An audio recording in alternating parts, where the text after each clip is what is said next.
আজকে মানুষ লড়াই করেছিল তৃণমূল কংগ্রেসের বিরুদ্ধে।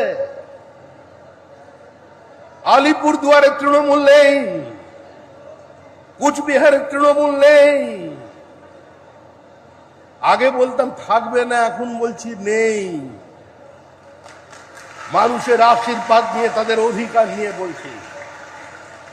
জলপাইগুড়িতে তৃণমূল নেই, দিনাজপুরের 2 জেলায় তৃণমূল নেই, মালদায় তৃণমূল নেই, মুর্শিদাবাদে তৃণমূল কংগ্রেস হামাগুড়ি দিয়েছে, হামাগুড়ি।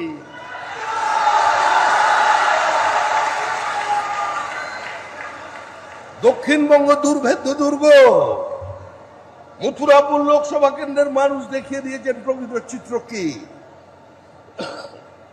বাকি থাকলো ডায়মন্ড হারবার, ডায়মন্ড চক। আরে আমরা তো পৌঁছে গিয়েছিলাম, পৌঁছে গেছি। এই পরের নির্বাচনে তৃণমূল কংগ্রেস থাকবে না, তৃণমূল কংগ্রেস নামক কোন দল থাকবে।